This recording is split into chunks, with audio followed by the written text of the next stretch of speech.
വിദ്യാർത്ഥികളെ എല്ലാവർക്കും പുതിയൊരു വീഡിയോയിലേക്ക് സ്വാഗതം. ഇന്ന് നമ്മൾ കേരള പാഠാവലി 9ാം ക്ലാസ്സിൻ്റെ ആനുവൽ എക്സാം, അതായത് വാർഷിക പരീക്ഷയുമായി ബന്ധപ്പെട്ട ഒരു മോഡൽ ക്വസ്റ്റ്യൻ പേപ്പറും അതിൻ്റെ ആൻസർ കീയുമാണ് ഡിസ്കസ് ചെയ്യുന്നത്.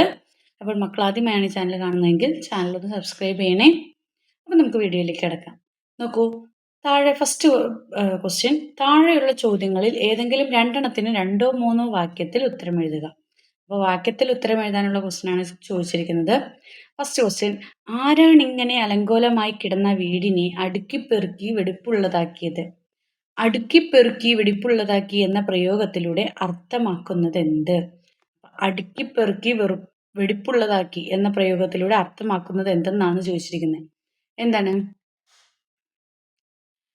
അതായത് സാമൂഹ്യ പരിഷ്കർത്താക്കളുടെ ശക്തമായ ഇടപെടലുകളിലൂടെയും വിദ്യാഭ്യാസത്തിലൂടെയും അടിസ്ഥാന ജനവിഭാഗത്തിന്റെ പരിതാപകരമായ ജീവിത സാഹചര്യങ്ങളിൽ പുരോഗമനപരമായ മാറ്റം വന്നതാണ് ഇവിടെ സൂചിപ്പിക്കുന്നത്. അപ്പം സാമൂഹ്യ പരിഷ്കർത്താക്കളുടെ ശക്തമായ ഇടപെടലുകളിലൂടെ വിദ്യാഭ്യാസത്തിലും മറ്റുള്ള അടിസ്ഥാന ജനവിഭാഗത്തിന്റെ വളരെ മോശമായിരുന്ന ജീവിത സാഹചര്യങ്ങളിലും പുരോഗമനപരമായ ഒരു മാറ്റം വന്നതാണ് ഇവിടെ സൂചിപ്പിക്കുന്നത്.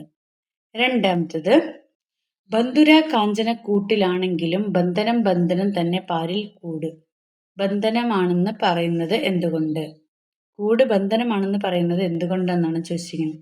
അതായത് കൂട്ടിലടച്ചിട്ട് പക്ഷിമൃഗാദികളെ സ്നേഹിച്ചു വളർത്തുന്നതിൽ എന്തില്ല? അർത്ഥം ഇല്ല. കാരണം സ്വാതന്ത്ര്യത്തെക്കാൾ അമൂല്യമായി മറ്റൊന്നും ഇല്ല. സ്വർണം കൊണ്ടുണ്ടാക്കിയതാണെങ്കിലും കൂട് എന്താണ്? അസ്വാതന്ത്ര്യത്തിന്റെ പ്രതീകം തന്നെയാണെന്നാണ് ഇതിൽ പറയുന്നത്. മൂന്നാമത്തെ ക്വസ്റ്റ്യൻ, അർത്ഥവ്യത്യാസം വരാതെ ഒറ്റ വാക്യമാക്കാനാണ് പറഞ്ഞിരിക്കുന്നത്. ഗാനം പാതിയായപ്പോൾ സ്റ്റേജിലേക്ക് പണം വന്നു വീണു തുടങ്ങി. അത് കണ്ട് ഞാൻ ഗാനം നിർത്തി. അതെല്ലാം പെറുക്കിയെടുത്തതിന് ശേഷമേ പാടുകയുള്ളൂ എന്ന് വിളിച്ചു പറയുകയും ചെയ്തു. ഇത് അർത്ഥവ്യത്യാസം വരാതെ ഇത് 2-3 സെന്റൻസ് പോലെ ഇരിക്കുന്നത് അല്ലേ? ഒറ്റ വാക്യമായിട്ട് എഴുതാനാണ് പറഞ്ഞിരിക്കുന്നത്. എങ്ങനെ എഴുതാൻ നോക്കാം. അതായത് ഗാനം പാതിയായപ്പോൾ സ്റ്റേജിലേക്ക് പണം വന്നു വീണു തുടങ്ങിയത് കണ്ട്. എന്താണ് ഇവിടെ പറഞ്ഞിരിക്കുന്നത്? തുടങ്ങി അത് കണ്ടെന്നാണ്. വീണു തുടങ്ങിയത് കണ്ട്, അത് ചുരുക്കിയത് അല്ലേ? തുടങ്ങിയത് കണ്ട് എന്ത് സംഭവിച്ചു? ഞാൻ ഗാനം നിർത്തി, അതെല്ലാം പെറുക്കിയെടുത്തതിന് ശേഷമേ പാടുകയുള്ളൂ എന്ന് വിളിച്ചു പറഞ്ഞു. അതെല്ലാം പെറുക്കിയെടുത്തതിനു ശേഷമേ പാടുകയുള്ളൂ എന്ന് വിളിച്ചു പറയുകയും ചെയ്തു എന്നാണ് പറഞ്ഞത്. അപ്പോൾ അതെല്ലാം പെറുക്കിയെടുത്തതിന് ശേഷമേ പാടുകയുള്ളൂ എന്ന് പറയുകയും വിളിച്ചു പറഞ്ഞു, പാടുകയുള്ളൂ എന്ന് വിളിച്ചു പറഞ്ഞു. അപ്പോൾ ചുരുക്കി എഴുതാനാണ് പറഞ്ഞത്. അടുത്ത വ്യത്യാസം വരാതെ ചുരുക്കി എഴുതാനാണ് പറഞ്ഞിരിക്കുന്നത്. രണ്ടാമത്തെ, താഴെയുള്ള ചോദ്യങ്ങളിൽ 4 എണ്ണത്തിന് ശരി ഉത്തരം തിരഞ്ഞെടുത്ത് എഴുതാനാണ് പറഞ്ഞിരിക്കുന്നത്. നോക്കൂ, ചുവന്ന ശംഖ് പോലെ മണ്ണിൽ കമഴ്ന്നു കിടക്കുന്ന കൂറ്റൻ കിഴങ്ങുകൾ. അവർക്ക് അതിലൊന്നും അതിശയം തോന്നിയില്ല. കുട്ടികൾക്ക് അതിശയം തോന്നാതിരുന്നതിന് കാരണം എന്ത്? എന്തായിരിക്കും അത്? അങ്ങനെ നല്ല കൂറ്റൻ കിഴങ്ങുകളാണ് അവിടെ ഉണ്ടായിരിക്കുന്നത്. അതിലൊന്നും അതിശയം കുട്ടികൾക്ക് തോന്നാതിരിക്കാൻ കാരണം എന്താണ്? എല്ലാവർക്കും നല്ല വിളവ് കിട്ടിയത് കൊണ്ട്, രാപ്പകലില്ലാതെ അധ്വാനിച്ചത് കൊണ്ട്, നഷ്ടങ്ങളെപ്പറ്റി ആലോചിക്കുകയോ ആകുലപ്പെടാതിരിക്കുകയോ ചെയ്തതുകൊണ്ട്, മധുരക്കിഴങ്ങ് ആദ്യമായി കണ്ടതുകൊണ്ട്. ഇതിലേതായിരിക്കും ഉത്തരം ശരി? ശരിയായ ഉത്തരം നഷ്ടങ്ങളെ പറ്റി ആലോചിക്കുകയോ ആകുലപ്പെടുകയോ ചെയ്യാത്തത് കൊണ്ട്. അതുകൊണ്ടാണ് അവർക്ക് അതിശയമൊന്നും തോന്നാതിരുന്നത്. നഷ്ടങ്ങളെ പറ്റി ആലോചിക്കുകയോ ആകുലപ്പെടുകയോ ചെയ്യാത്തത് കൊണ്ടാണ്. ഇനി, അപ്പോഴും അതിന്റെ കണ്ണുകളിൽ ആ പഴയ ഭാവം തെളിയുന്ന കണ്ട് ആളുകൾ ചിന്താക്കുഴപ്പത്തിലായി. തത്തയുടെ മുഖഭാവം എന്തായിരുന്നു? തത്തയുടെ മുഖഭാവം ഇതിൽ എന്തായിരുന്നു എന്നാണ് ചോദിച്ചിരിക്കുന്നത്. വാത്സല്യഭാവം, ദീനഭാവം, ഭയം. ഏതാണ്? ഇതിലേതാണ് ശരിയായ ഉത്തരം? ദീനഭാവം. ഏതാണ്? ദീനഭാവം എന്നുള്ളതാണ് ശരിയായ ഉത്തരം. ഇനി, താഴെ കൊടുത്തവയിൽ ശരിയായി പിരിച്ചെഴുതിയത് ഏത്? കഞ്ഞിക്കലവും കുഞ്ഞിക്കലവും, കറിച്ചട്ടി. ആരാണിങ്ങനെ? ആരാണ് ഇങ്ങനെ? അറിയണമെങ്കിൽ. അപ്പൊ കുഞ്ഞിക്കലം എന്നുള്ളത് എന്താണ്? കുഞ്ഞി പ്ലസ് കലം, കുഞ്ഞിക്കലം അല്ലെ? കുഞ്ഞിക്കലം. എന്നുള്ളത് ഉന്നാക്കി. അപ്പൊ ഇതാണ് ശരിയായ പിരിച്ചെഴുതിയിരിക്കുന്നത്. അതെങ്ങനെയാണെന്നൊന്നും ആർക്കും ഉറപ്പില്ല. എങ്കിലും അവരുടെ സ്വപ്നങ്ങളിൽ അതുണ്ട്. എന്തിനെക്കുറിച്ചാണ് ഖദീജ മുംതാസ് ഇവിടെ പറയുന്നത്? എന്തിനെക്കുറിച്ചാണ് പറയുന്നത്? സ്വാതന്ത്ര്യ ദിനാഘോഷങ്ങളെക്കുറിച്ച്, ഘോഷയാത്രയെ കുറിച്ച്, സ്വാതന്ത്ര്യ ദിന സന്ദേശത്തെക്കുറിച്ച്, സമത്വ സുന്ദരമായ നമ്മുടെ സ്വന്തം ഭരണത്തെക്കുറിച്ച്. ഏതാണ്? സമത്വ സുന്ദരമായ നമ്മുടെ സ്വന്തം ഭരണത്തെക്കുറിച്ചാണ്. ഇനി നെക്സ്റ്റ് ക്വസ്റ്റ്യൻ. ആ സാന്നിധ്യം വമ്പിച്ച കരാഘോഷത്തിന് കാരണമായി. ആരുടെ സാന്നിധ്യത്തെക്കുറിച്ചാണ് ചാപ്ലിന്റെ ആത്മകഥയിൽ പറയുന്നത്? കൊച്ചു ചാപ്ലിൻ അമ്മയുടെ ഗായക സംഘത്തിന്റെ മാനേജറുടെ. ആരുടെ സാന്നിധ്യമാണ്? അമ്മയുടെ സാന്നിധ്യത്തെയാണ് ഇവിടെ സൂചിപ്പിക്കുന്നത്. നെക്സ്റ്റ്, താഴെയുള്ള ചോദ്യങ്ങളിൽ 2 ഉത്തരം എഴുതാനാണ് പറഞ്ഞിരിക്കുന്നത്. ഭക്ഷണവുമായി ഇനി ഒരിക്കലും അമ്മ വരില്ലെന്ന് മനസ്സിലായപ്പോൾ 8 വയസ്സുകാരനായ സുജിത്ത് മെല്ലെ പുറത്തിറങ്ങി. അവൻ അനുജത്തിയെ തോട്ടിൽ കൊണ്ടുപോയി തണുത്ത വെള്ളത്തിൽ ഇരുത്തി കുളിപ്പിച്ചു. തലമുടി തോർത്തി കൊടുത്തു. മരണത്തെയും അനാഥത്തെയും ആ കുട്ടികൾ മെല്ലെ മെല്ലെ അതിജീവിക്കുന്നത് ഗ്രാമം കൂരിത്തരിപ്പോടെ നോക്കി നിന്നു. മധുരക്കിഴങ്ങിന്റെ രുചി എന്ന കഥയിൽ നമ്മെ ഏറെ ആകർഷിക്കുന്ന കഥാപാത്രമാണ് സുജിത്ത്. ഈ കഥാപാത്രത്തിന് കഥയിലുള്ള സ്ഥാനം, അവൻ നേരിട്ട ജീവിത പ്രതിസന്ധികൾ, അതിനെ മറികടന്നത്, ഇവയെല്ലാം വിലയിരുത്തി കഥാപാത്ര നിരൂപണം തയ്യാറാക്കാനാണ് പറഞ്ഞിരിക്കുന്നത്. ക്യാരക്ടർ സ്കെച്ച്, അതായത് ആരുടെയാണ് ആ കുട്ടിയുടെ, സുജിത്ത് എന്ന കുട്ടിയുടെ കഥാപാത്രത്തിന് ആ കഥയിലുള്ള സ്ഥാനവും അവൻ നേരിട്ട പ്രതിസന്ധികളും അവൻ എങ്ങനെയാണ് മറികടന്നതെന്നും ഒക്കെ വിലയിരുത്തി ഒരു കഥാപാത്ര നിരൂപണം തയ്യാറാക്കുക എന്നാണ് പറഞ്ഞിരിക്കുന്നത്. അപ്പൊ സുജിത്തിനെ കുറിച്ചുള്ള കഥാപാത്ര നിരൂപണം എങ്ങനെ തയ്യാറാക്കാം നമുക്ക് നോക്കാം. നോക്കൂ, അനാഥത്തെയും ദാരിദ്ര്യത്തെയും കഠിനാധ്വാനം കൊണ്ട് മറികടക്കുന്ന കുട്ടിയാണ് സുജിത്ത്. അമ്മയും അമ്മൂമ്മയും മരിച്ച് ആരും ആശ്രയമില്ലാതെ കഴിയേണ്ടി വന്ന സാഹചര്യത്തിൽ ജീവിതം തിരികെ പിടിക്കാനായി സ്വയം അധ്വാനിക്കാൻ ഇറങ്ങുകയാണ് അവൻ. ഒപ്പം തൻ്റെ കൊച്ചനുജത്തിക്ക് ഒരമ്മയുടെ സ്നേഹവും കരുതലും നൽകുന്നുമുണ്ട്. വരാനിരിക്കുന്ന വറുതിയുടെ നാളുകളെ മറികടക്കാനാണ് അവൻ മധുരക്കിഴങ്ങ് കൃഷി ചെയ്യുന്നതിനെക്കുറിച്ച് ആലോചിക്കുന്നത്. തൂമ്പ പിടിക്കാൻ പ്രായമായപ്പോൾ സുജിത്ത് അധ്വാനിക്കാൻ തുടങ്ങി. ഉറുമ്പ് അരിമണി കൊണ്ടുപോകുന്നത് പോലെ സുജിത്തും അനുജത്തിയും കുടത്തിൽ വെള്ളം മുക്കിയെടുത്ത് അവർ നട്ട മധുരക്കിഴങ്ങുവള്ളികൾ നനച്ചു. അത് വളർന്ന് പണം ഉണ്ടാക്കി തരുന്നതിനെക്കുറിച്ച് ചിന്തിച്ചില്ല. മധുരക്കിഴങ്ങുകൾ തങ്ങളുടെ വിശപ്പ് അകറ്റുന്നതിനെക്കുറിച്ചായിരുന്നു അവന്റെ ചിന്ത. കാരണം അവൻ അനുഭവിച്ച ഏറ്റവും വലിയ പ്രശ്നം അനാഥത്വവും വിശപ്പുമായിരുന്നു. ആരുടെ മുന്നിലും കൈ നീട്ടാതെ അധ്വാനിച്ച് അന്നത്തിനുള്ള വക നേടാനുള്ള അവന്റെ മനോഭാവം കണ്ടാണ് ചെറിയാനേട്ടൻ തന്റെ കൃഷിസ്ഥലം വിട്ടുകൊടുക്കുന്നത്. മധുരക്കിഴങ്ങ് വള്ളികൾക്ക് രോഗം ബാധിച്ചതുകൊണ്ട് കർഷകർ കൃഷി ഉപേക്ഷിച്ചപ്പോഴും സുജിത്തും അനുജത്തിയും മധുരക്കിഴങ്ങ് വള്ളികൾ നനച്ചുകൊണ്ടേയിരുന്നു. ഒടുവിൽ വിളവെടുത്തപ്പോൾ എല്ലാവരെയും അത്ഭുതപ്പെടുത്തിക്കൊണ്ട് അവർ നട്ട കിഴങ്ങുവള്ളികളിൽ ശംഖുകളെപ്പോലെ തടിച്ച കിഴങ്ങുകൾ മണ്ണിനടിയിൽ വിളഞ്ഞിരുന്നു. സ്നേഹവും കരുതലും ആത്മവിശ്വാസവും സ്ഥിരോത്സാഹവും അതുപോലെ അധ്വാനത്തിന്റെ മഹത്വവും കൊണ്ട് നമ്മുടെ മനസ്സിൽ ഇടം പിടിച്ച കഥാപാത്രമാണ് ആര്? സുജിത്ത്. അപ്പൊ ഇങ്ങനെയാണ് സുജിത്തിനെ കുറിച്ച് ഒരു കഥാപാത്ര നിരൂപണം ചോദിച്ചാൽ എഴുതേണ്ടത്. അടുത്തത്, ഐഷുവും കൂട്ടുകാരും ഹെഡ് മാസ്റ്ററുടെ സ്വാതന്ത്ര്യദിന സന്ദേശം ശ്രദ്ധിച്ചു കേട്ടു. എന്താണ് സ്വാതന്ത്ര്യം എന്നതിനെ പറ്റി, സ്വാതന്ത്ര്യം നേടിത്തന്ന മഹാത്മാക്കളെ പറ്റി, പതാകയിലെ നിറങ്ങളുടെ പ്രസക്തിയെപ്പറ്റി, പുതുതലമുറയുടെ ശോഭനമായ ഭാവിയെക്കുറിച്ച് എല്ലാം അടങ്ങിയ സന്ദേശം പ്രസംഗം കഴിഞ്ഞപ്പോൾ അദ്ദേഹം കൈടക്കി ഉയർത്തി ജയ്ഹിന്ദ് എന്നുച്ചരിച്ചപ്പോൾ അത് കുട്ടികളിൽ ആവേശത്തിന്റെ ഒരു തിരി ഉയർത്തിയ ശേഷം സ്കൂൾ അങ്കണത്തിലെ കൊടി മരത്തിലേക്ക് ചിറകു കുടഞ്ഞു കയറി. പതാകയ്ക്ക് സല്യൂട്ട്. എന്തൊരു അഭിമാനം, എന്തൊരു ആഹ്ലാദ നിമിഷം. നോവൽ ഭാഗം വിശകലനം ചെയ്ത് സ്വാതന്ത്ര്യത്തെക്കുറിച്ചുള്ള എൻ്റെ സങ്കല്പം എന്ന വിഷയത്തിൽ പ്രഭാഷണം, അതായത് പ്രസംഗം തയ്യാറാക്കാനാണ് പറഞ്ഞിരിക്കുന്നത്. വിഷയം എന്താണ്? സ്വാതന്ത്ര്യത്തെക്കുറിച്ചുള്ള എൻ്റെ സങ്കല്പം. എങ്ങനെയാണ് ഒരു പ്രസംഗം തയ്യാറാക്കുക അല്ലെങ്കിൽ ഒരു പ്രഭാഷണം തയ്യാറാക്കുക എന്ന് നമുക്ക് നോക്കാം. ബഹുമാന്യരെ, കാലങ്ങളോളം അടിച്ചമർത്തപ്പെട്ടു കഴിഞ്ഞവരാണ് ഭാരതീയരായ നമ്മൾ. രാജാക്കന്മാരിലും സാമന്ത പ്രഭുക്കന്മാരാലും ജമ്മിമാരാലും അടിമകളാക്കപ്പെട്ടു കഴിഞ്ഞിരുന്ന ഒരു കാലം നമുക്കുണ്ടായിരുന്നു. യൂറോപ്യൻ വ്യാപാരികളെ പിന്തുടർന്ന് ഇന്ത്യയിലെത്തിയ ബ്രിട്ടീഷുകാർ വ്യാപാരത്തിലൂടെ ഇവിടെ ആധിപത്യം ഉറപ്പിച്ചു. നാട്ടുരാജ്യങ്ങൾ കീഴടക്കി നമ്മളെ അടിമകളാക്കി. അഭിപ്രായ സ്വാതന്ത്ര്യവും വസ്ത്ര സ്വാതന്ത്ര്യവും എല്ലാം നഷ്ടപ്പെട്ട നാം ബ്രിട്ടീഷ് ഭരണത്തിനെതിരെ പ്രതികരിച്ചു തുടങ്ങി. മഹാത്മാഗാന്ധി, ജവഹർലാൽ നെഹ്റു, സുഭാഷ് ചന്ദ്രബോസ് തുടങ്ങിയ ശക്തരായ നേതാക്കളുടെ പിന്നിൽ ഭാരതീയരൊന്നാകെ അണിനിരന്നു.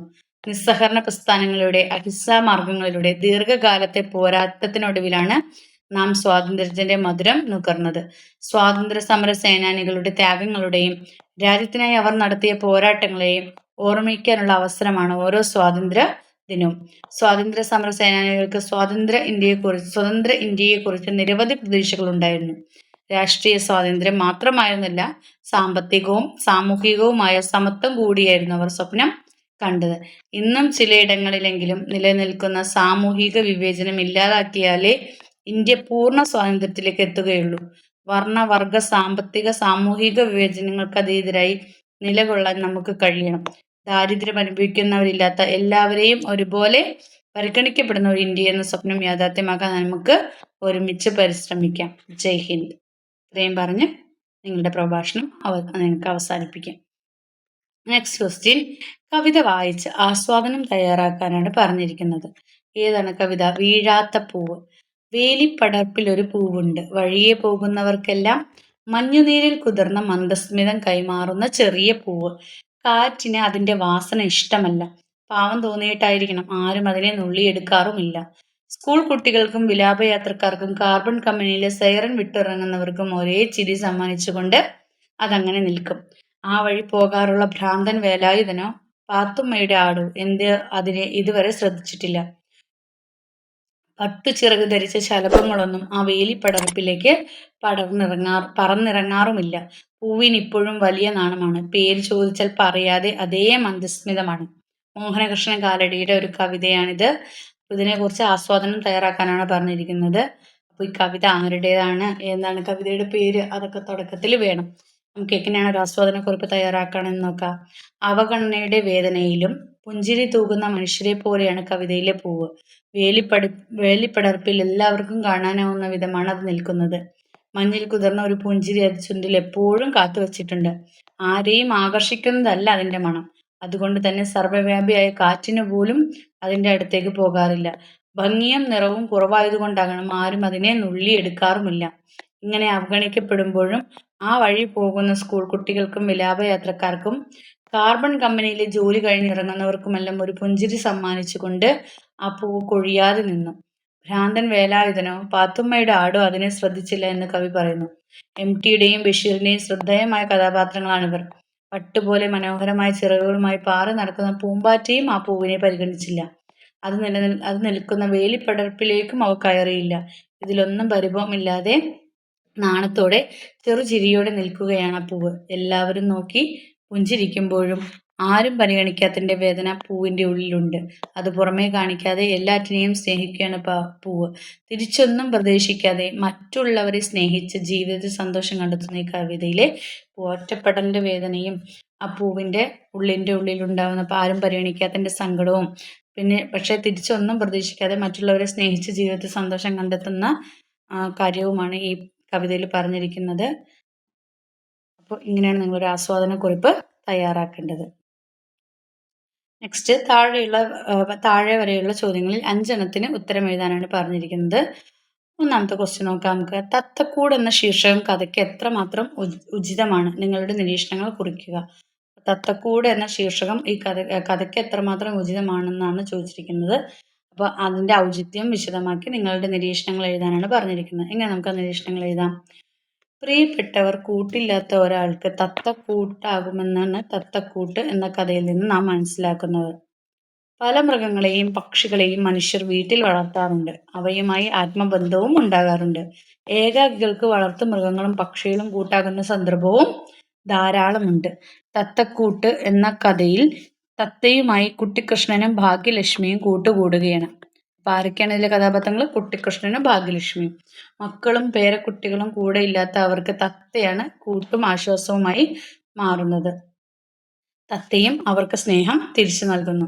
പേരക്കുട്ടികൾ കാണിക്കുന്ന കുസൃതികൾ തത്ത ഒപ്പിക്കുന്നുമുണ്ട്.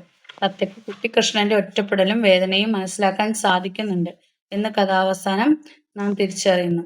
കൂട് തുറന്നു വിട്ടിട്ടും തത്ത പറന്നു പോകുന്നില്ല. അയാളെ ആശ്വസിപ്പിക്കുന്ന തത്തയെ നാം കാണുന്നു.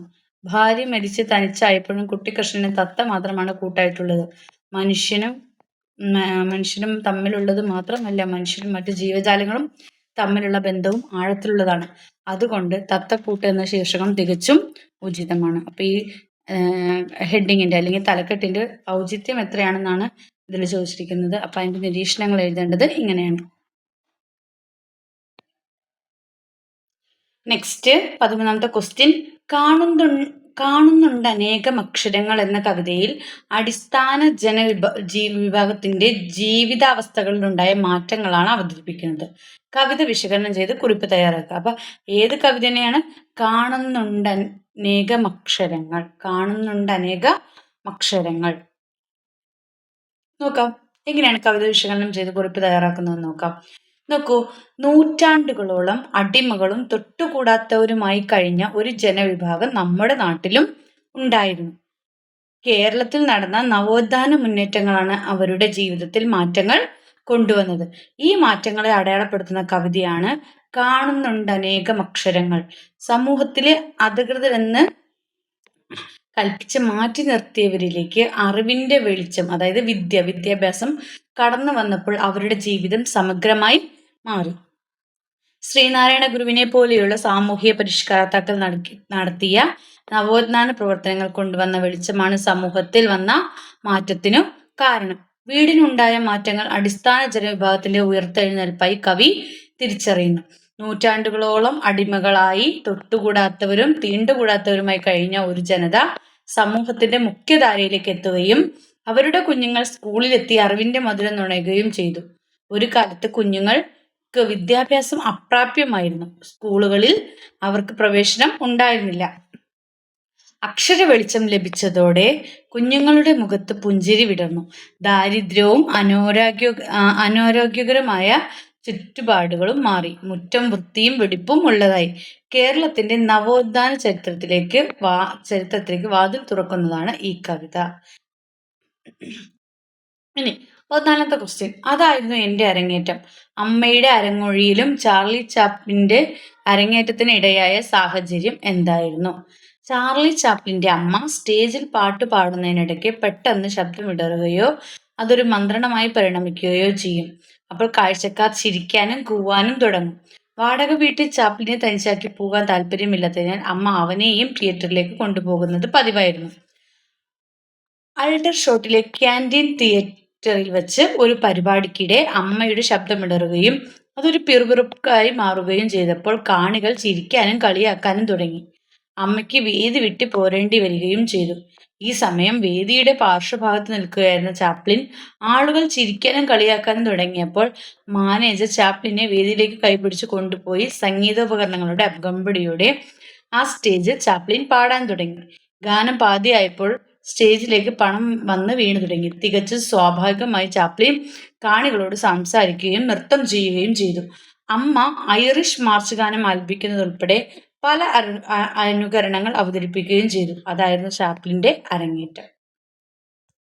Next question. വാർദ്ധക്യവും ഒറ്റപ്പെടലും വികാരതീവ്രമായി ആവിഷ്കരിച്ച കഥയാണ് തത്തക്കൂട്ട്. അഭിപ്രായം സമർത്ഥിക്കുക.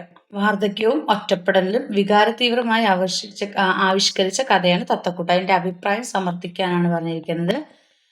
കുട്ടിക്കൃഷ്ണനും ഭാഗ്യലക്ഷ്മിയും ഒരു തത്തയുമാണ് തത്തക്കൂട്ട് എന്ന കഥയിലെ കഥാപാത്രങ്ങൾ. കുട്ടിക്കൃഷ്ണനും ഭാഗ്യലക്ഷ്മിയും വാർദ്ധക്യത്തിലെത്തിയവരാണ്, വയസ്സായവരാണ്. അവരുടെ മക്കൾ വിദേശത്താണ്. പേരക്കുട്ടികളുടെ മുഖം പോലും അവരുടെ മനസ്സിലില്ല. അത്രയും കാലമായി അവർ കൊച്ചുമക്കളെ കണ്ടിട്ട് എന്നർത്ഥം. മക്കളും പേരക്കുട്ടികളും ഇല്ലാത്ത അവരുടെ ലോകത്തേക്കാണ് ഒരു തത്തക്കുഞ്ഞ് എത്തുന്നത്. അവർ അതിന് അച്ഛനമ്മമാരായി. ആ തത്ത അവരുടെ ജീവിതത്തിന് നിറം പകർന്നു.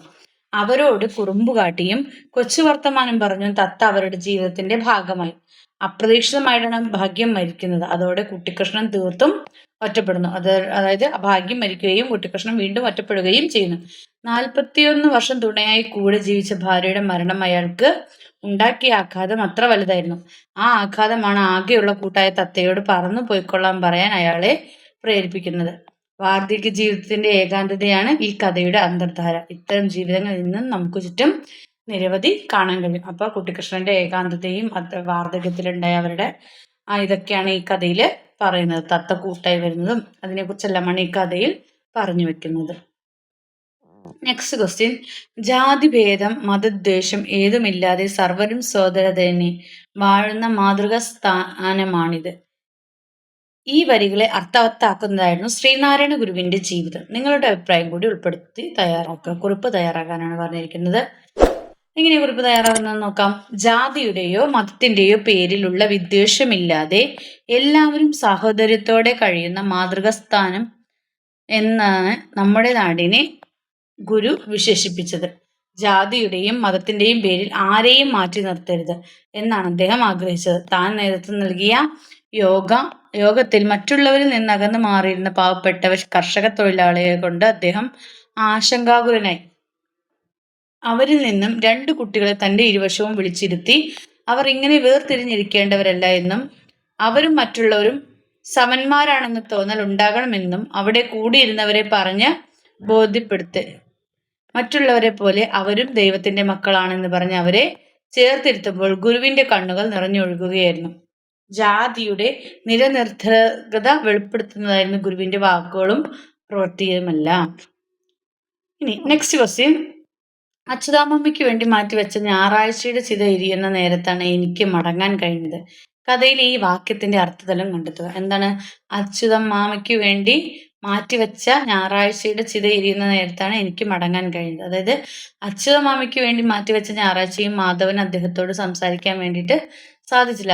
അദ്ദേഹത്തിനോട് അച്യുതമ്മാമയ്ക്ക് വേണ്ടിയിട്ട് ഞായറാഴ്ച അദ്ദേഹത്തിന് സംസാരിക്കണം എന്ന് വിചാരിച്ചിരിക്കുമ്പോഴും മാധവന് എന്താണ് അതിനും സാധിച്ചില്ല. ഓഫീസിൽ നിന്ന് ചിലർ വന്ന് അയാളെ കൂട്ടിക്കൊണ്ടുപോയി. ഉടനെ വരാമെന്ന് പറഞ്ഞാണ് പോയതെങ്കിലും ആ ദിവസം തീരാറായപ്പോഴാണ് മടങ്ങിയെത്തിയത്. ഞായറാഴ്ചയുടെ ചിതയെരിയുന്ന നേരത്തെ എന്ന പ്രയോഗത്തിന് ബന്ധങ്ങളുടെ ചിതയെരിയുന്നു എന്ന സൂചന കൂടിയുണ്ട്. അച്യുതമ്മാമയുമായുള്ള മാധവന്റെ അവസാനത്തെ കണ്ടുമുട്ടലായിരുന്നു ആ ഞായറാഴ്ചത്തേത്. അവധി ദിവസം പോലും ബന്ധങ്ങൾക്ക് വേണ്ടി മാറ്റിവെക്കാൻ ഇന്നത്തെ തലമുറയ്ക്ക് കഴിയുന്നില്ല. എല്ലാവരും തിരക്ക് പിടിച്ച ജീവിത അവസ്ഥയിലാണ് പോയിക്കൊണ്ടിരിക്കുന്നത് അല്ലേ? ജോലി തിരക്കുകൾക്കിടയിൽ ജീവിക്കാൻ മറന്നു പോകുന്നതിന്റെ സൂചനയാണ് കഥാകൃത്ത് ഇവിടെ പങ്കുവെക്കുന്നത്. അപ്പോൾ നിങ്ങളുടെ കേരള പാഠാവലിയുടെ മോഡൽ ക്വസ്റ്റ്യൻ പേപ്പർ ഇത്രയൊക്കെയാണ്. അപ്പം മക്കൾക്ക് വീഡിയോ ഉപകാരപ്രദമായെങ്കിൽ ലൈക്ക് ചെയ്യുക, ഷെയർ ചെയ്യാം. അതുപോലെ ആദ്യമായി വീഡിയോ കാണുന്നവരുണ്ടെങ്കിൽ ചാനൽ സബ്സ്ക്രൈബ് ചെയ്യണേ. Then see you again. Thank U.